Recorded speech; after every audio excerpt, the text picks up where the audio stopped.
Hi hello ನಮಸ್ಕಾರ ಎಲ್ರಿಗೂ. ನಾನಿವತ್ತು ಬ್ರಾಡ್ ಬೀನ್ಸ್ ಅವರೆಕಾಯಿ ಪಲ್ಯ ಹೇಗೆ ಮಾಡೋದು ಅಂತ ಹೇಳಿಕೊಡ್ತಾ ಇದ್ದೀನಿ. ನಾನೀಗ ಒಂದು ಪಾತ್ರೆನ ತಗೊಂಡಿದ್ದೀನಿ, ಗ್ಯಾಸ್ನ ಸಿಮ್ಮಲ್ಲಿ ಇಟ್ಕೊಂಡಿದ್ದೀನಿ. ಪಾತ್ರೆ ಸ್ವಲ್ಪ ಬಿಸಿ ಆದಮೇಲೆ ಇದಕ್ಕೆ ನಾನು ಕೊಕೊನಟ್ ಆಯಿಲ್ನ ಹಾಕ್ಕೊಳ್ತಾ ಇದ್ದೀನಿ. 3 to 4 ಸ್ಪೂನ್ ಅಷ್ಟು ಕೊಕೊನಟ್ ಆಯಿಲ್ನ ಹಾಕ್ಕೊಳ್ತಾ ಇದ್ದೀನಿ. ನೀವು ಯಾವುದೇ ಕುಕ್ಕಿಂಗ್ ಆಯಿಲ್ನ ಹಾಕ್ಕೊಳ್ಬೋದು. ಈಗ ಆಯಿಲ್ ಸ್ವಲ್ಪ ಬಿಸಿ ಆದಮೇಲೆ ನಾನು ಇದಕ್ಕೆ ಒಗ್ಗರಣೆಗೆ ಸಾಸಿವೆನ ಹಾಕ್ಕೊಳ್ತಾ ಇದ್ದೀನಿ. ಸ್ವಲ್ಪ ಉದ್ದಿನ ಬೇಳೆನ ಹಾಕ್ಕೊಳ್ತಾ ಇದ್ದೀನಿ ಮತ್ತು ಇದಕ್ಕೆ ಕಡಲೆಬೇಳೆನೂ ಕೂಡ ಹಾಕ್ಕೊಳ್ತಾ ಇದ್ದೀನಿ. ಮತ್ತು 1 ರಿಂದ 2 ಬ್ಯಾಡಗಿ ಮೆಣಸನ್ನ ಹಾಕ್ಕೊಳ್ತಾ ಇದ್ದೀನಿ. ಇದಕ್ಕೆ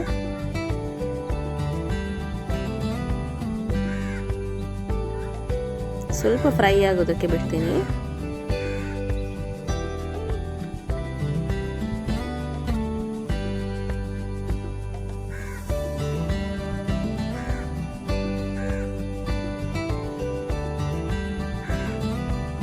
ಮತ್ತು ನಾನು ಇದಕ್ಕೆ ಕರಿಬೇವು ಸೊಪ್ಪನ್ನು ಹಾಕ್ಕೊಳ್ತಾ ಇದ್ದೀನಿ. ಇದನ್ನು ಹಾಕೊಳ್ಳೋದ್ರಿಂದ ಸ್ಮೆಲ್ ಕೂಡ ಚೆನ್ನಾಗಿ ಬರುತ್ತೆ ಮತ್ತು ಇದು ಹೆಲ್ತ್ ವೈಸ್ ಕೂಡ ಒಳ್ಳೆಯದು.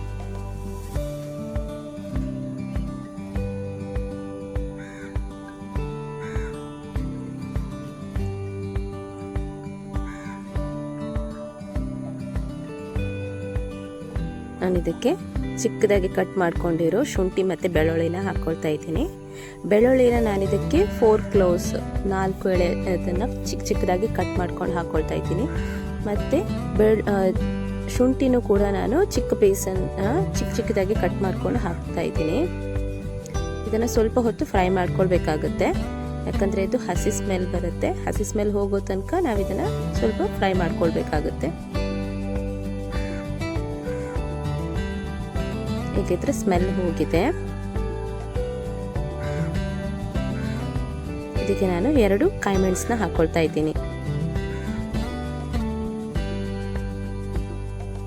ಇದು ಸ್ವಲ್ಪ ಬಾಡೋ ತನಕ ಇದನ್ನು ಫ್ರೈ ಮಾಡ್ತಾ ಇದ್ದೀನಿ.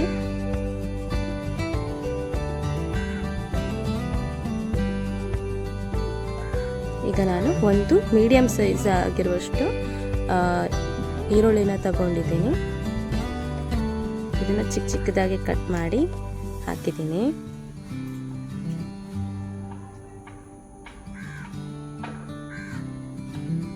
ಇದು ಚೆನ್ನಾಗಿ ಫ್ರೈ ಆಗೋ ತನಕ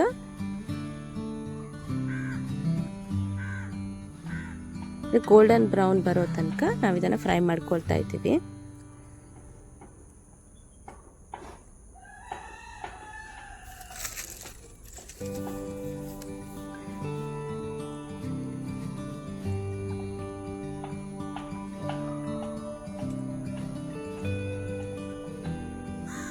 ಇದೀಗ ಸರಿ ಫ್ರೈ ಆಗಿದೆ.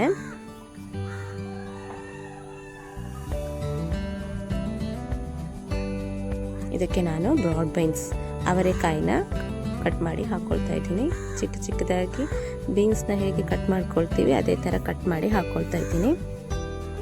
ಇದರಲ್ಲಿ ನಾನು ಅರ್ಧ kg ಬ್ರಾಡ್ ಬೀನ್ಸ್ನ ತಗೊಂಡಿದ್ದೀನಿ.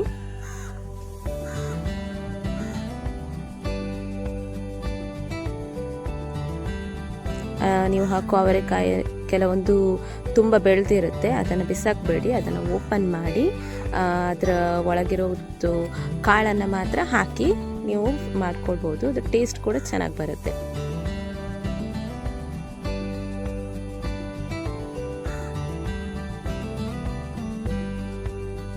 ಈಗ ಇದನ್ನು 1 ನಿಮಿಷದಷ್ಟು ನಾನು ಫ್ರೈ ಮಾಡ್ಕೊಳ್ತಿದ್ದೀನಿ.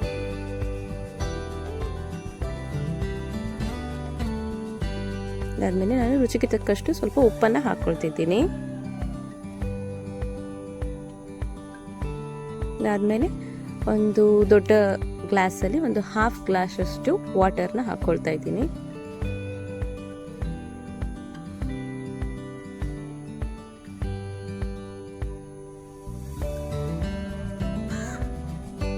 ಇದನ್ನು ನಾನೀಗ ಮುಚ್ಚಿಡ್ತಾ ಇದ್ದೀನಿ. ಒಂದು 3 to 4 ಮಿನಿಟ್ಸ್ ಅಷ್ಟು ಇದನ್ನು ಬೇಯಲಿಕ್ಕೆ ನಾನು ಬಿಡ್ತೀನಿ. ಅಷ್ಟೇ ಸಾಕು, ಅಷ್ಟರಲ್ಲಿ ಇದು ಬೇಯುತ್ತೆ. ನೋಡಿ, ಇದು ಈಗ ಚೆನ್ನಾಗಿ ಬೆಂದಿದೆ. ಮೀಡಿಯಂ ಫ್ಲೇಮಲ್ಲಿ ಇಟ್ಟಿದ್ದೀನಿ ನಾನು. ಮೀಡಿಯಂ ಫ್ಲೇಮಲ್ಲಿ 3 to 4 ಮಿನಿಟ್ಸ್ ಬೇಯಿಸಿದರೆ ಸಾಕು. ಇದು ಚೆನ್ನಾಗಿ ಬೆಂದಿದೆ. ಇದಕ್ಕೆ ನಾನು ಸಾಂಬಾರ್ ಪೌಡರ್ನ ಹಾಕ್ಕೊಳ್ತಾ ಇದ್ದೀನಿ. ನಿಮ್ಮ ಮನೇಲಿ ಯಾವುದೇ ಸಾಂಬಾರ್ ಪೌಡರ್ ಕೂಡ ಹಾಕ್ಕೊಳ್ಬೋದು. 1 ಸ್ಪೂನಷ್ಟು ಸಾಂಬಾರ್ ಪೌಡರ್ನ ಇದಕ್ಕೆ ಹಾಕಿ ಮಿಕ್ಸ್ ಮಾಡಿ, ಲಾಸ್ಟಿಗೆ ಇದಕ್ಕೆ ನಾನು ಸ್ವಲ್ಪ ತೆಂಗಿನ ತುರಿ ತುರ್ಕೊಂಡು ಹಾಕ್ಕೊಳ್ತಾ ಇದ್ದೀನಿ. ಇದು ಟೇಸ್ಟ್ ವೈಸ್ ಕೂಡ ತುಂಬ ಚೆನ್ನಾಗಿರುತ್ತೆ.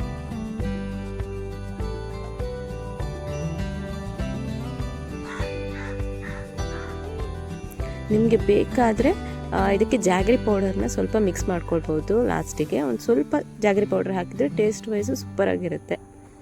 ಇದನ್ನು ನೀವು ಗಂಜಿ ಒಟ್ಟಿಗೂ ಕೂಡ ತಿನ್ಬೋದು ಮತ್ತು ಊಟದೊಟ್ಟಿಗೂ ಕೂಡ ಮಾಡ್ಕೊಂಡು ತಿನ್ಬೋದು.